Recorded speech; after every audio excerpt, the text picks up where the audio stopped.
Hey everyone, it is Alexis here. It is Monday, so that means it is Military Spouse Monday. We are talking about any and all things military, and judging by the title of this video, you know we are talking about my biggest pet peeve.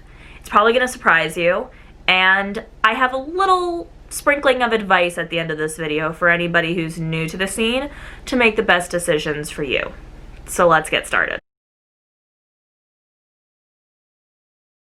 My biggest pet peeve when it comes to the military, it's not deployments, it's not schedules, it's housing.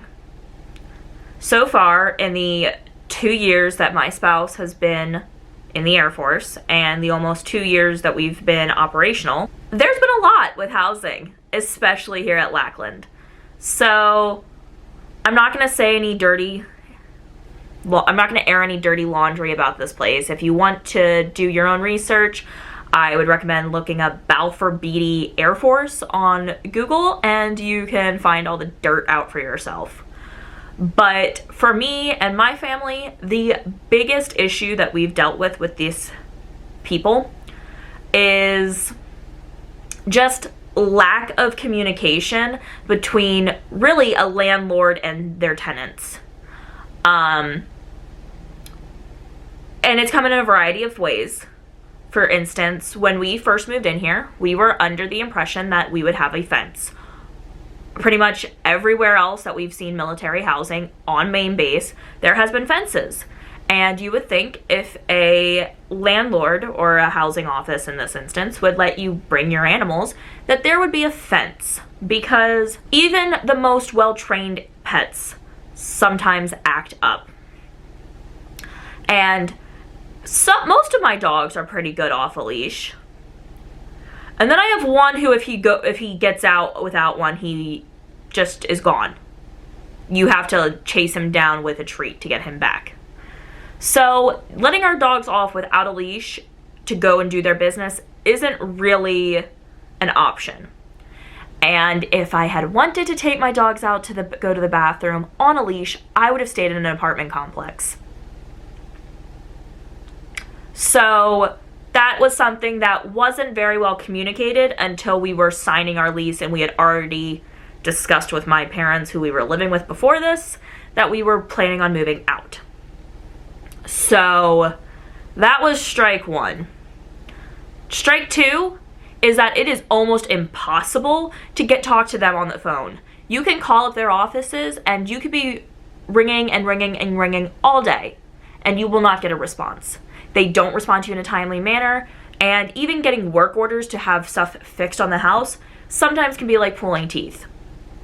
We have been very lucky, I will say, the few times that we've had to have somebody come out to look at our house, that it has happened within a timely manner, because both times it was because of our AC. And if you live in South Texas, or if you've been to South Texas in the middle of August, you know that it's going to suck if you do not have an AC unit. So just for us, it's been lack of communication and lack of initiative with communication. And between a rentor and the rentee, that is not okay. There's a slew of other problems that I could state with the community. They built it on top of a landfill. Houses are sinking. People pull out Christmas lights out of their toilet tanks because, again, it was built on a landfill and anything can pop up. The roads are a mess. Really, it's like this the whole time. There's not a single, until you get out onto the main road that goes through the developments, there is no flat road. And all of this could probably easily be overlooked, or I could be okay with, but they have had a lot of problems with falsifying reports that they've been sending to the Air Force, and the whole thing kind of got kickstarted, like this whole, I don't want to say crusade because it's warranted, but this whole crusade got kickstarted because a dependent at Tinker was hospitalized due to mold infestation. So that was lied about to the Air Force by the housing company. And that is the same housing company that oversees our place. Great, right? So, besides the fact that we don't have a fenced-in backyard, it's just the lack of accountability, the lack of responsibility, and the kind of, they'll put on a face for the public, oh, we issue apologies, but nothing changes.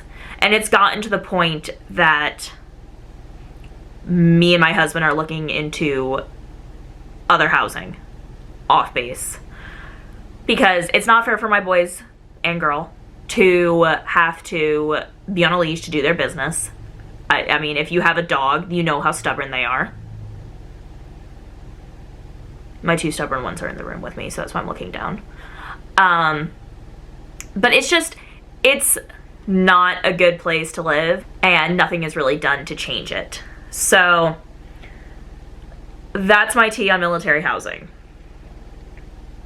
My advice on military housing for anybody who's new to this game, or anybody who hasn't ever had to switch duty stations before: do your research on whatever housing company is in charge of the housing at your new base. How many times can I say housing in a sentence?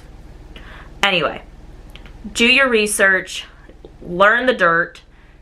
Almost all of the bases have Facebook community pages that were set up by members of the community who currently live there. If it's a situation like our base where there's housing on both the main base and on the annex, they have specific community pages for both, and then an overarching community page for anybody who's just stationed at Lackland.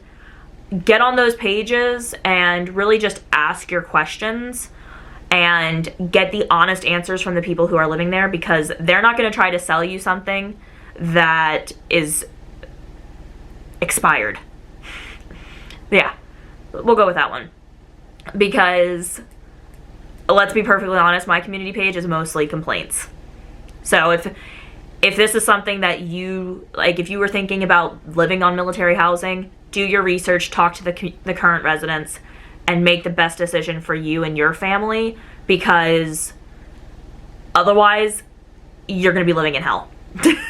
I don't know any other way to mince that other than it can be either a very great experience or it can be the worst experience. I don't think there's a middle ground. I really don't. So that is my advice for this. That is it for this video. I thought it would be longer, but I guess not. If you enjoy this video, give it a thumbs up. If you have any questions about military housing or military life in general, drop them in the comments below. If you have not yet done so, please consider subscribing to my channel. It's that little subscribe button down there, and hit the little bell button right next to it to be notified anytime I upload new content. And that is it. I hope you guys have a great week. Be good to yourselves and be good to each other. Bye.